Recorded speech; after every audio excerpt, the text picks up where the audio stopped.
Imagine you're a detective, and you've got just 7 clues to solve a case.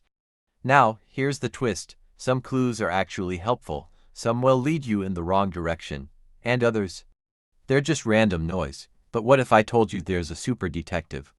One who's faster, sharper, and better at finding the truth. Meet XGBoost, the ultimate problem solver in the machine learning world. While it's usually used for cases with loads of clues and data, today, we are sticking with just 7 clues to help you understand the concept more clearly.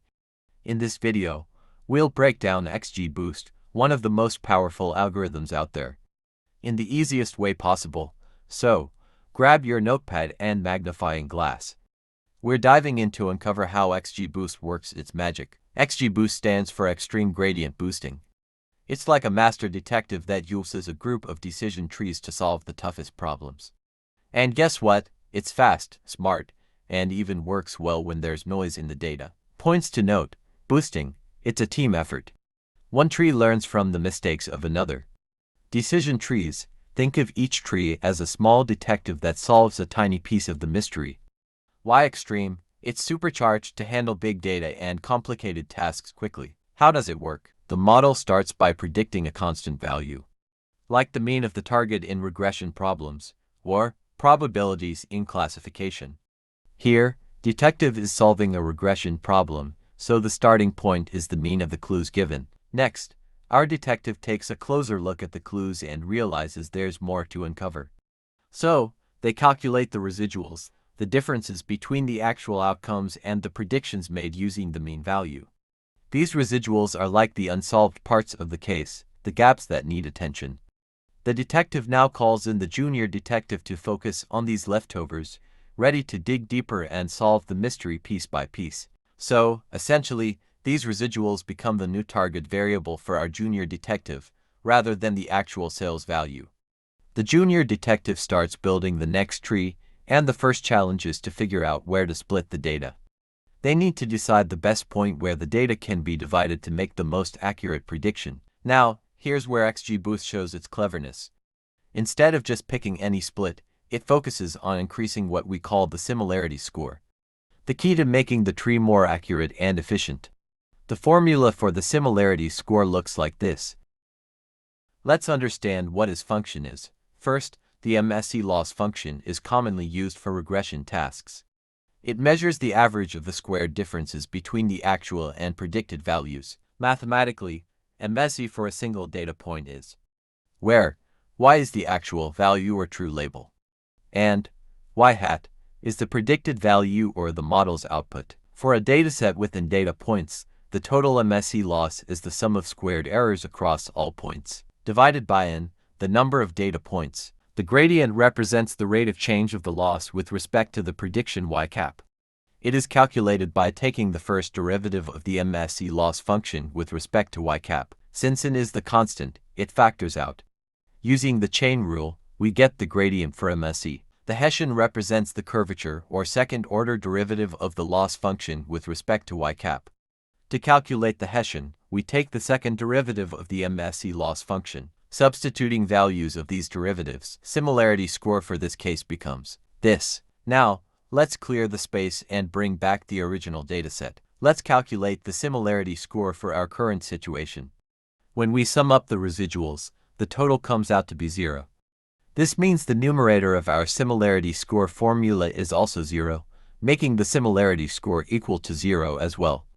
This part is actually pretty intuitive, and I'm going to leave it up to you to figure out why this happens. Think about it, connect the dots, and feel free to share your thoughts in the comments below. I'm excited to hear what you come up with. Now, our junior detective faces their next challenge, finding the perfect split. The goal is to find a split that reduces the combined similarity score for the left and right splits compared to the current one. But wait, didn't I say earlier that we want to increase the similarity score? Let me clarify. Whether we increase or decrease the similarity score depends on the loss function we're optimizing. In this case, we're working with mean squared error MSE, and the goal is to minimize the error. So, a lower similarity score here means we're moving closer to a better model. Don't let this switch confuse you. It's all about aligning with the specific loss function being used. Here's another important note about an MSE. Typically, When calculating it, we square each residual and then sum them up. However, in XGBoost, the process is slightly different. We sum up the gradients first and then square the total. This subtle shift makes the computation efficient without losing its connection to minimizing error. Alright detectives, it's time to take action. Our junior detective has made a bold choice and decided to go with the first split at a temperature of 29.16. Now, we need to calculate the similarity score to see how well this split separates the clues. In this case, let us assume value of lambda to be 0 to make the understanding easier. We will explore what lambda or how regularization impacts the decision-making of XGBoost in a bit. Now, let's calculate the similarity score for the left leaf. This leaf contains only one data point, so the calculation becomes straightforward. Substituting the required values into the formula, we get the similarity score for this leaf to be minus 13.76 for 1. Similarly, we calculate the similarity score of the right leaf, which comes out to be minus 2.3312. To get the effect of this split, we calculate the total similarity score by simply adding the left similarity score and the right similarity score, which in this case is minus 16.95 approximately. Alright, detectives, here comes the exciting part. To figure out the total gain in similarity score if we choose to split the tree at 29.16, all we need to do is compare the new score with the one we started with at this node. Here's how it works. We simply subtract the total similarity score for the split, which we just calculated as minus 16.95, from the similarity score already present at the node before the split, which is 0, giving us the gain as 16.95. This difference, or gain, will tell us if splitting the tree here improves the grouping of our clues. If the gain is positive, our split is helping us move closer to solving the case. Fantastic work so far, detectives. Now that we understand how XGBoost calculates the gain due to a split, we can take our investigation to the next level. At this stage, we can estimate the gain for all the possible splits that can happen at the current node. Each possible split represents a different way to separate our clues into meaningful groups. By calculating the gain for each of these splits, we can identify the one that gives us the highest gain, the split that makes the most sense for our case. Alright detectives, time to level up. We've zoomed into a node that holds just 3 data points. With these, there are only 2 possible thresholds to split the data at this level. Our job is simple but crucial. Calculate the similarity score for each of these thresholds. Once we have the scores, we'll compare them to the node's current similarity value. If detective goes with the first split with threshold at 29.165, left similarity score will be negative of minus 3.71 squared divided by 1 plus 0, which gives us minus 13.76 for 1. And the right similarity score will be negative of minus 2.71 to 0.71 squared divided by 2 plus 0, which gives us minus 5.8 for A2, thus giving us the total similarity score of minus 19.61 to 3. And thus, the gain of 2.67 approximately. I've also worked out the gain for the second threshold. Now, I'll leave the basic calculations for you to try. Pause the video, take a moment, and work through it yourself. Trust me, doing it hands-on will help you truly understand what's happening behind the scenes. Once you're done, it'll be clear. The second threshold gives us a higher gain compared to the first, and just like a sharp-eyed detective, we always go with the choice that leads to the biggest breakthrough. So, our detective chooses the second threshold as the splitting point. Detectives, we've reached the exciting final stage. By limiting our tree to a maximum depth of 2, since we're working with just 7 data points, we've built our final tree, but there's one critical piece left. Figuring out the values of the final leaves. Calculating the leaf value follows the same idea as calculating the similarity score, but with one key difference. We don't square the sum of the residuals. So, value of the first leaf will be minus 3.71 plus minus 2.71 divided by 2 plus 0, since value of lambda is 0, giving us the value as 3.21. Similarly, junior detective calculates the values for all the leaves present in the tree. Regularization. We've already built a tree using lambda equal to 0, which means there was no regularization in the process. The tree grew freely, potentially fitting the data too closely. Now, we'll set lambda equal to and see how it affects the tree. I want you guys to focus on the right node at depth equal to 1. With lambda equal to 2, the similarity score will become negative of 4.29, plus 1.29, plus 1.29, plus 0.29, squared, divided by total number of points which is 4, plus value of lambda which is 2, giving us the similarity score of the node as minus 8.544. Now calculating the total similarity score for the split. We add score for the left leaf with the score of the right leaf, doing the math. The similarity score for the left leaf is minus 6.1247, and for the right leaf is minus 1.647, giving us the total similarity score as minus 7.782. Since the similarity score increased after the potential split, it indicates that the root node is already performing well and making good predictions. Splitting the node further would only add unnecessary complexity, possibly leading to overfitting. The decision to stop splitting helps in creating a simpler tree that focuses on the most important patterns, leading to a model that generalizes better to unseen data. Also note, regularization not only stops overfitting, it also changes the value of the leaves.